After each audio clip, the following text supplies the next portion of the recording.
शोलापुर नामक एक छोटा सा गांव था।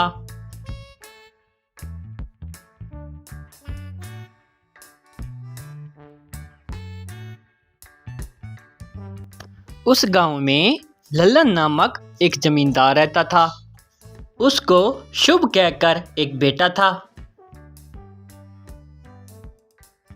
जमींदार उसे इंजीनियरिंग का पढ़ाई करने के लिए विदेश भेजा।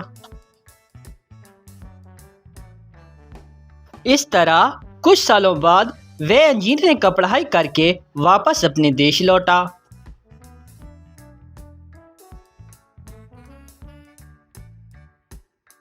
यूं एक दिन शुभ जमींदार के पास आया। अरे पिताजी, आप कहते थे ना कि मैंने इंजीनियर का पढ़ाई करके कुछ नहीं किया। चलिए मैं आपको कुछ दिखाता हूँ। अरे वाह बेटा, क्या बनाया है, ज़रा दिखाओ तो। आप बाहर चलें, मैं आपको कुछ दिखाता हूँ। यूं वे दोनों बाहर आए। वहां एक बहुत बड़ा फ्लाइंग रिक्शा था। अरे वाह बेटा, ये तुमने बनाया है? हाँ पिताजी, ये मैंने आपके लिए बनाया है। आपको हवा में उड़ने का शौक़ है ना, तो अब हम इसे हवा में उड़ा सकते हैं। और हाँ, इसमें ऑयल डलवाने के लिए मैंने आपके अकाउंट से 3 करोड़ रुपए निकलवाए हैं। क्या कहा? 3 करोड़ का सिर्फ ऑयल? हाँ, इसमें स्पेशल ऑयल डलता है। अच्छा चलो चेक करते हैं। चलिए आ जाओ। इस तरह वे दोनों रिक्शा में बैठे और चलाया। यूं वह रिक्शा हवा में उड़ने लगा।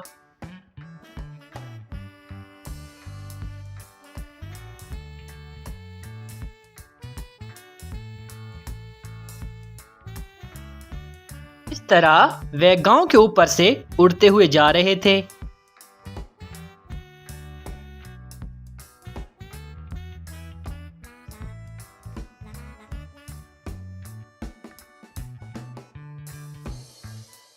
अचानक ऑटो बंद हो गया और वे जमीन पे आ गए।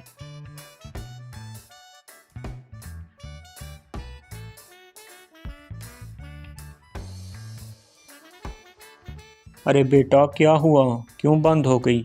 अरे लगता है पिताजी इसका ऑयल ख़त्म हो गया है, और कुछ पैसे दें तो रीफिल करवा लूँ। क्या फिर? अब मैं 1 रुपया भी नहीं दूंगा, इसे किसी कबाड़ में डाल दो। यूं एक दिन शुभ। हाँ, मैंने ये कर दिया।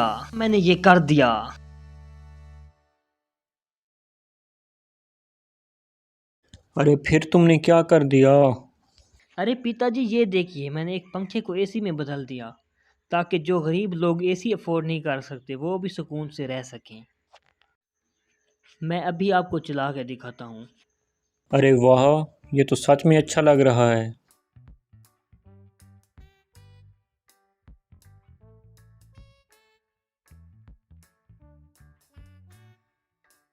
अरे वाह रे वाह, वैसे इसको बनाने में कितना खर्चा आया है? अरे ज़्यादा नहीं, बस एक पंखे को बनाने में 2 करोड़ खर्चा आया है। क्या 2 करोड़? कौन गरीब इसे ख़रीदेगा? तुम ज़िंदगी में कोई काम भी नहीं कर सकते। अब मैं तुम्हें अपनी जायदाद में से कुछ भी नहीं दूंगा। यूं कुछ दिन गुजर गए। पिताजी, आप मुझे नकारा समझते थे ना। चलिए मैं आपको अपना नया आविष्कार दिखाता हूँ।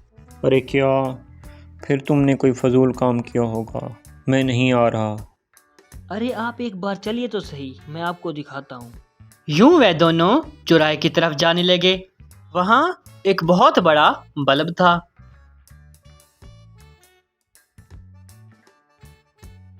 अरे इतना बड़ा बल्ब, ये चलता कैसे है? यूं वो बल्ब ऑन किया। इस तरह पूरे गांव में रोशनी हो गई।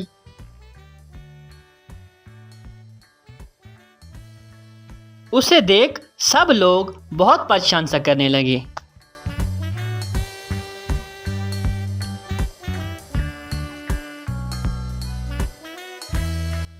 अरे तुम्हारा ये इन्वेंशन सच में काम का लग रहा है।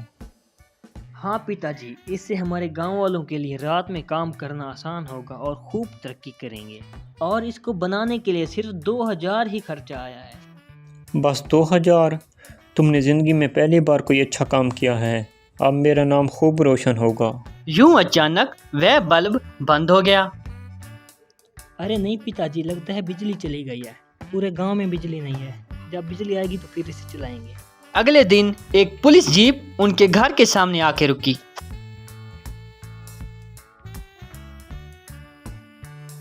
अरे ललन, मैं तुम्हें अरेस्ट करने आया हूँ। अरे मुझे अरेस्ट करने? लेकिन मैंने किया क्या है? तुमने अपने घर से जो लाइट जलाई है उससे पूरी दुनिया की बिजली खत्म हो गई है और अब तुम्हें हमारे साथ जेल चलना होगा।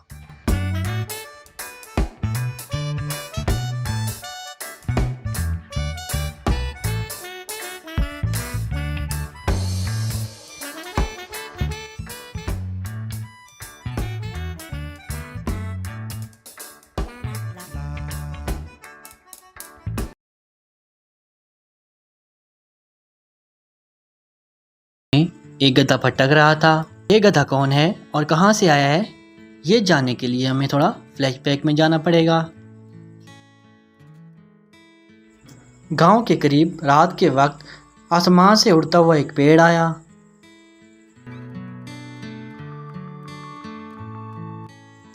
फिर उस दरख्त का दरवाजा खुला, उसमें से एक गधा निकला। फिर वह गधा गांव की तरफ चलने लगा।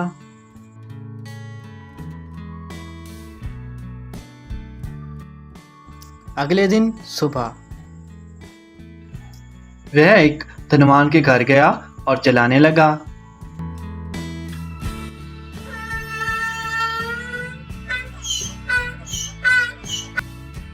अरे ये गद्दा कहाँ से आ गया? अभी इसको भगा देता हूँ, वरना ये सारे घर का सत्यानाश कर देगा। फिर वह हट, हुरे हुरे। करके गधे को भगाने लगा। फिर वह गधा धोबी के घर गया और चिल्लाने लगा। अरे ये गद्दा कहाँ से आ गया? चलो अच्छी बात है, इससे काम निकलवा लूंगा। फिर वह धोबी उस पे सामान लाता और उसको खाने को कुछ ना देता।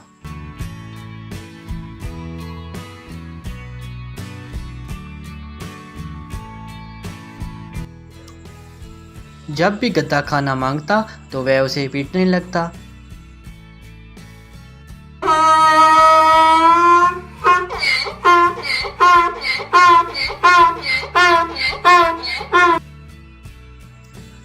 एक दिन बेचारा गधा बहुत बीमार होकर गिर पड़ा।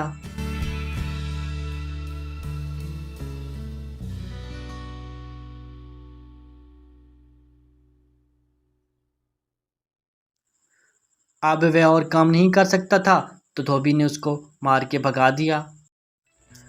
उसी गांव में एक मानव नाम का धनवान रहता था और उसको शानू कह के एक बेटा था। शानू की मां की मृत्यु के बाद मानव ने एक कामली नाम की औरत से शादी कर ली। कामली शानू का ख्याल बिल्कुल भी नहीं रखती थी और ना उसे खाना सही से देती थी, लेकिन मानव के सामने हमेशा अच्छा बनने जैसा दिखाती थी।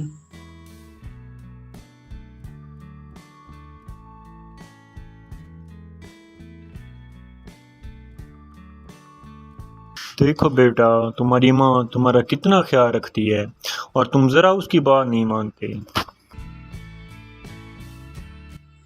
एक बार मानव बहुत बीमार हो गया और खाट पकड़ ली तो उनको खाने के भी लाले पड़ने लगे। तो शानू कामली से, माँ मुझे स्कूल जाना है, प्लीज़ मुझे स्कूल जाने दे।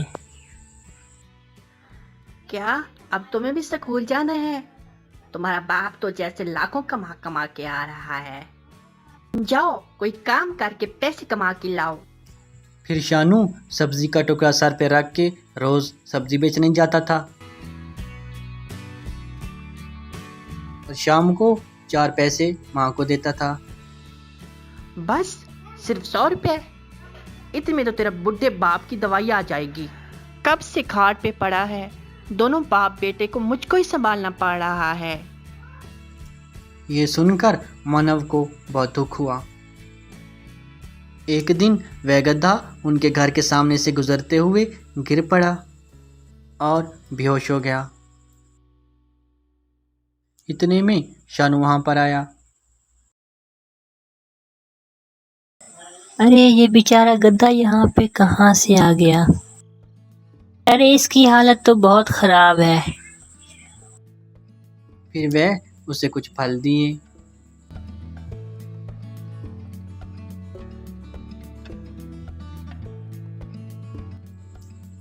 शानू रोज उस गधे को खाना खिलाने लगा।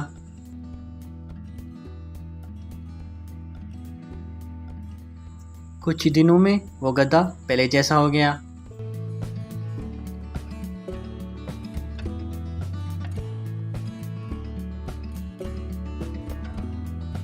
अब तुम ठीक हो गए हो, चलो मैं तुम्हें जंगल में जाके आज़ाद कर दे।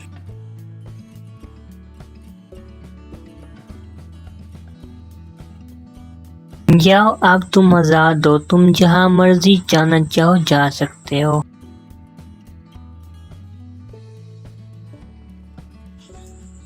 बेटा शानू, मैं कोई आम गधा नहीं हूँ, मैं एक जादुई गधा हूँ। मैं गांव के करीब से गुजर रहा था और तूफान की वजह से मैं रास्ता भटक गया और तुम्हारे गांव पहुंच गया। तुमने मेरी अच्छी तरह सेवा की, इसलिए मैं तुम्हें कुछ देना चाहता हूँ। कल सुबह तुम यहाँ पे आना, तुम्हें बहुत सारा सोना मिलेगा, लेकिन तुम ज़रूरत से ज़्यादा लालच ना करना। फिर वह गधा उधर से गायब हो गया। उस रात वो पेड़ फिर से जंगल में उतरा। अगले दिन शानू आया और उस पेड़ का दरवाज़ा खोलकर अंदर चला गया।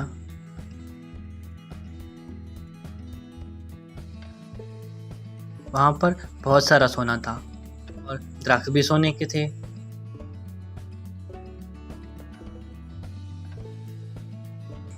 अरे यहाँ तो बहुत सारा सोना है, चलो मैं पापा के इलाज के लिए थोड़ा सा ले लेता हूँ। पापा के इलाज के लिए इतना काफ़ी होगा।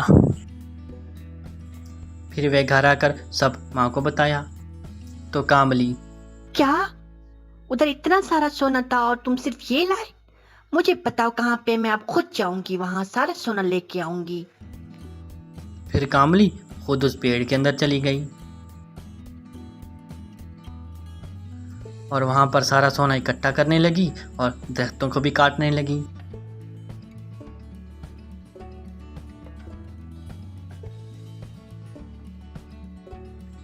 इतने में पेड़ चलकर भस्म हो गया और कामली कहाँ गई किसी को भी पता ना चला। फिर शानू लाए हुए सोने से मानव का इलाज करवाया और मानव ठीक हो गया।